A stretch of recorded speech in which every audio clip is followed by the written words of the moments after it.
Hello students, chapter number 8 के अंदर last lecture के अंदर हमने सबसे लास्ट के अंदर ये 3 इक्वेशंस मैंने आपको बताए थे कि आगे का जो सम्स है वो हम इन तीनों इक्वेशंस का यूज करके करने वाले हैं। First one is b equal to u plus a t, second one is s equal to u t plus one half a t square and third is 2as equals to b square minus u square. तो चलिए start करते हैं। इस equation के ऊपर के जो भी एग्जाम्पल्स हमारी बुक में दिए गए हैं उन्हें वन बाय वन हमें सोल्व करेंगे। Example 2 8.5, a train starting from rest attains a velocity of 72 kilometre per hour. एक ट्रेन है जो पहले रेस्ट पे है, मतलब कि स्टॉप है, फिर वो स्टार्ट होती है 72 किलोमीटर पर आवर 5 मिनट्स के अंदर। Assuming that the acceleration is uniform, यहाँ पे एक्सेलरेशन एक यूनिफॉर्म ऐसा हमें अज्यूम करना है, तो हमें उसका एक्सेलरेशन और डिस्टेंस कितना उसने ट्रैवल किया ये दोनों ही चीज़ हमें फाइंड करनी है। इस क्वेश्चन में क्योंकि लिखा हुआ है कि ट्रेन रेस्ट से स्टार्ट होती है, तो that's why u equals to 0। जो वेलोसिटी है वो 72 किलोमीटर पर आवर हमें दी गई है, उसको कन्वर्ट करेंगे हम मीटर पर सेकंड के अंदर, तो वो जगह 20 मीटर पर सेकंड। किलोमीटर में से मीटर में कन्वर्ट करने के लिए 1000 से मल्टीप्लाई करना होता है, और इसी तरह आर में से सेकंड में जाने के लिए 3600 से हमें डिवीजन करना है। टाइम यहाँ पे हमें दिया गया 5 मिनट, जिसको सेकंड में कन्वर्ट करेंगे तो हो जाएगा 300 सेकंड। तो फर्स्ट क्वेश्चन है कि हमें एक्सेलरेशन फाइंड करना है, तो we know that acceleration change in velocity divide by time. तो a equal to v minus u by t. v की वैल्यू है 20, u की वैल्यू 0 और टाइम हमें दिया गया 300 सेकंड। 20 माइनस 0 20, 20 को 300 से कैंसिल करेंगे तो आंसर आएगा 1/15 metre per second square. Next question है, उसके अंदर हमें पूछा गया डिस्टेंस के बारे में। तो तीन जो इक्वेशन है उसमें से सिर्फ एक ही इक्वेशन है जिसके अंदर डिस्टेंस मतलब कि एस फॉर्मूला के अंदर है, और वही ये वाला 2s equal to b square minus u square, सिर्फ इसी के अंदर एस है। तो इसमें से एस को सब्जेक्ट बनाएंगे हम, u के वैल्यू 0 है इसलिए u 0 हो जाएगा। 2a को ऑपोजिट साइड जान देंगे तो इक्वेशन हो जाएगा s equal to b square by 2a।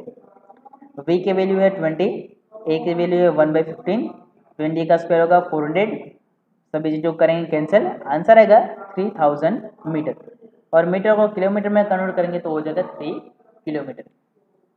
Next example number 8.6, a car accelerates uniformly from 18 km per hour to 13.6 km per hour in 5 second. तो हमें उसका एक्सेलरेशन फाइंड करना है और डिस्टेंस फाइंड करना है। तो सेम चीज़ जो एग्जांपल 8.5 में था सेम चीज़ है। यहाँ पे u है वो 18 किलोमीटर पर आवर है, उसे कनेक्ट करेंगे तो 5 मीटर पर सेकंड होगा। v है 36 किलोमीटर पर आवर, उसे कनेक्ट करेंगे तो हो जाएगा 10 मीटर पर सेकंड। कन्वर्ट करना किस तरह है वो आपको भी पता है कि किलोमीटर में से मीटर में जाने के लिए 1000 से मल्टीप्लाई, आर में से सेकंड में जाने के लिए 3600 से डिवीजन, और टाइम दिया गया है 5 सेकंड। तो इसके अंदर a equal to v minus u by t same formula use करेंगे। v की वैल्यू है वो होगी 10, u की वैल्यू है 5 और t की वैल्यू है 5। 10 माइनस 5 होगा 5, 5 को 5 से डिवाइड करने पे आंसर में मिल जाएगा 1 मीटर पर सेकेंड स्क्वायर, क्योंकि एक्सेलरेशन का यूनिट मीटर पर सेकेंड स्क्वायर है। उसी के अंदर का सेकंड क्वेश्चन है कि अभी हमें डिस्टेंस फाइंड करना है, तो डिस्टेंस के लिए ही फॉर्मूला है s equal to u t plus one half a t square. इसके अंदर u की वैल्यू है 5, t की वैल्यू भी 5, one half as it is, a की वैल्यू 1 और t की जगह पे 5 और उसका स्क्वायर। तो 5 मल्टीप्लाई 5 उसका आंसर होगा 25, तो उसका सिंप्लीफिकेशन हो जाएगा 25।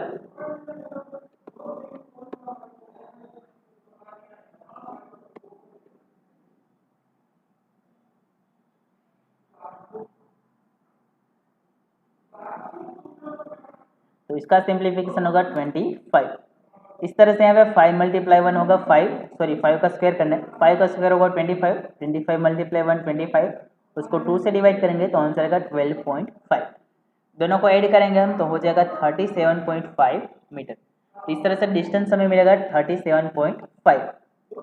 नेक्स्ट एग्जाम्पल, इसके अंदर है कि the brakes are applied to a car, तो उसके अंदर से एक्सेलरेशन जनरेट हुआ जो कि 6 मीटर पर second square in opposite direction, ये खास रीड करना है, ऑपोजिट डायरेक्शन। ओके, इसके लिए उसको 2 सेकंड का टाइम लगा है, तो हमें उसके लिए डिस्टेंस कैलकुलेट करना है। तो खास यहाँ पे एक वर्ड था कि ऑपोजिट डायरेक्शन, इसीलिए जो एक्सेलरेशन है वो हमने यहाँ पे नेगेटिव लिखा हुआ है, बिकॉज वहाँ पे लिखा है कि ऑपोजिट डायरेक्शन, इसलिए a equal to -6 metre per second square, t equals to 2 second. यहाँ पे v है वो 0 मीटर पर सेकेंड है, बिकॉज लास्ट में ब्रेक लगाने के बाद जो भी कार है वो स्टॉप हो जाएगी। तो सब हमें डिस्टेंस फाइंड करना है, तो डिस्टेंस के लिए एक ही फॉर्मूला है, s equal to ut plus 1/2 at square. But इसके अंदर हमारे पास u की वैल्यू नहीं है, इस वजह से पहले हम ये इक्वेशन यूज करेंगे, v equal to u plus at, और उसके अंदर से पहले u का आंसर फाइंड करेंगे, उसके बाद हम इस इक्वेशन के अंदर उसे वापस से पुट करेंगे। तो v की वैल्यू है 0, u as it is a -6, t है 2, 6 और 2 का मल्टीप्लाई -12 होगा, -12 ऑपोजिट साइड पे जाने में प्लस हो जाएगा, इसलिए u का आंसर होगा 12 मीटर पर सेकेंड। अभी u के वैल्यू हम इसमें पुट कर देंगे, u की जगह पर 12, t की जगह 2, 1/2 एज इट इज, a की जगह पर -6 और t की जगह पे 2।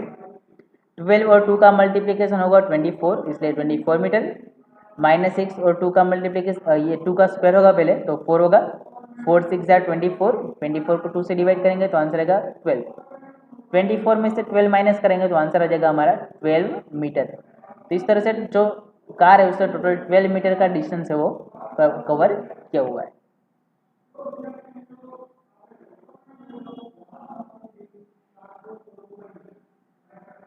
नेक्स्ट अभी हमें स्टडी करना है वो यूनिफॉर्म सर्कुलर मोशन। यहाँ पे अलग अलग फिगर्स दिए गए हैं जिसके अंदर सारे जो ट्रैक्स है वो क्लोज्ड है, मतलब सभी फिगर में कोई क्लोज शेप हमें दिखाई गई है, जैसे कि रेक्टेंगल तो ये क्लोज शेप है, कहीं पे खुली जगह नहीं है, ये हेक्सागोनल ट्रैक, ये ऑक्टागोनल और ये सर्कुलर। इसके अंदर हमें इसके बारे में खास स्टडी करना है, सर्कल के बारे में, कि सर्कुलर मोशन है वो किस तरह का होता है, तो हमारा पूरा फोकस रहेगा इसके ऊपर। कोई भी सर्कुलर पाथ है उस पर मोशन करते हो तो क्या क्या चीज़ें होती है। तो फॉर एग्जाम्पल हम सपोज करते हैं कि ये जो सर्कल है इसका जो रेडियस है, तो रेडियस हम सपोज करते हैं कि इसका ये रेडियस है वो r है, ओके। तो इस सर्कल के लिए जो हमारा रेडियस है वो हमने सपोज कर लिया है r। तो उसके लिए हम अगर सर्कमफ्रेंस फाइंड करना है इसका, तो सर्कमफ्रेंस का फॉर्मूला होगा 2πr। और मान लो कोई इसको कवर करने के लिए 30 सेकेंड जितना टाइम लगा रहा है, तो इसके लिए वेलोसिटी हम फाइंड कर सकते हैं डिस्टेंस डिवाइड बाई टाइम। तो इस सर्कल का पूरा जो डिस्टेंस है वो उसका सर्कमफ्रेंस है, मतलब 2πr, टाइम उसके लिए लगा है t, इसलिए वेलोसिटी का फॉर्मूला होगा v equals to 2πr by t। Okay next, तो अभी हमें इसकी डेफिनेशन दी है सर्कुलर मोशन की। When an object moves in a circular path with a uniform speed, जब आप कोई सर्कुलर पाथ पर यूनिफॉर्म स्पीड के साथ मूव करते हो तो उसे बोला जाता है यूनिफॉर्म सर्कुलर मोशन। ओके, तो डेफिनेशन भी हमें याद रखनी है इसकी, यूनिफॉर्म सर्कुलर मोशन।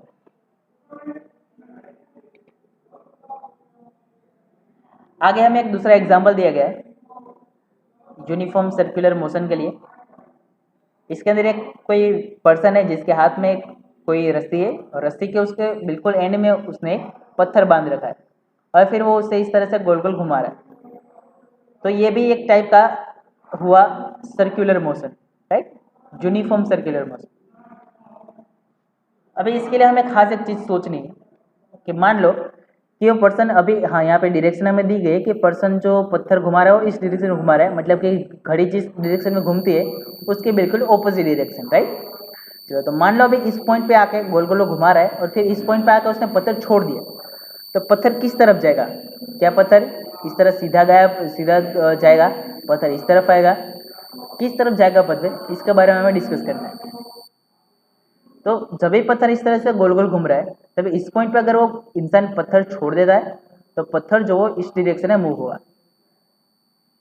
अगर मान लो इंसान पत्थर घुमाते घुमाते इस पॉइंट पे आया था और तब उसने पत्थर छोड़ा है, तो पत्थर इस डायरेक्शन के अंदर मूव होगा। पत्थर घुमाते घुमाते अगर वो इस पॉइंट पे पहुंचा था, उसने पत्थर छोड़ दिया, तो पत्थर इस डायरेक्शन में मूव होगा। पत्थर वहां यहाँ पे पहुंचा था, तब उसने अगर पत्थर छोड़ा है तो पत्थर इस डायरेक्शन में मूव होगा। मतलब जब भी पत्थर को छोड़ा जाएगा तब ये इस सर्कल के रेडियस है, तो रेडियस के साथ 90 डिग्री का एंगल बने उसी पॉइंट के पास वो मूव होगा। ओके, तो इस पॉइंट को क्या बोला जाता है? इसे बोला जाता है टेंजेंट। जब भी कोई सर्कुलर पाथ है उस पे से कहीं पे भी अगर आप उस पत्थर को छोड़ दोगे तो हमेशा उसका जो टेंजेंट है, टेंजेंट के पास मूव होगा। टेंजेंट मतलब उसके रेडियस से 90 डिग्री का एंगल बनाने वाली लाइन। तो अगर हम हर एक पॉइंट के लिए डिस्कस करें तो ये इस पॉइंट के लिए उसकी डायरेक्शन इस तरह की होगी, यहाँ पे उसकी डायरेक्शन इस तरह से, यहाँ पे उसकी डायरेक्शन इस तरह से। इस तरह से हर एक पॉइंट के पास अगर आपको डायरेक्शन फाइंड करनी है तो उस पॉइंट का आपको फाइंड करना पड़ेगा टेंजेंट। वो हमेशा अपने टेंजेंट के डायरेक्शन में ही मूव होगा। तो कुछ इस तरह से हर एक पॉइंट के लिए अलग अलग जो डायरेक्शन है वो चेंज होगा।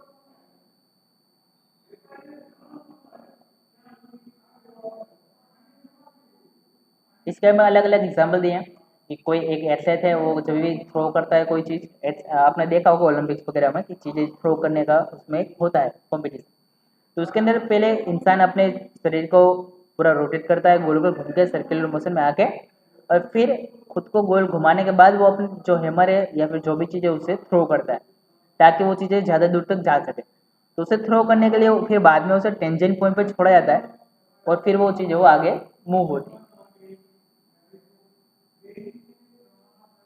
इसके और भी अलग अलग एग्जाम्पल्स दिए गए यूनिफॉर्म सर्कुलर मोशन के, जैसे कि motion of moon and earth, एक सैटेलाइट का मोशन, कोई एक साइकिलिस्ट है उसका सर्कुलर ट्रैक पे वो जा रहा है तो उसका मोशन, राइट। चलो ओके स्टूडेंट्स, तो इसके साथ हमारा ये चैप्टर नंबर 8 यहाँ पे कंप्लीट होता है। आप सभी को इस चैप्टर के जो पूरा टेक्स्ट बुक है उसके अंदर से ये चैप्टर पूरा आपको रीड कर लेना है, राइट। और इसके जो सम है खास करके सम सारे एक बार रिवाइज कर लेने। अगली बार मिलेंगे हम नेक्स्ट लेक्चर के अंदर नेक्स्ट चैप्टर के साथ। तब तक आप इस चैप्टर को अच्छी तरह से रिवाइज कर लो।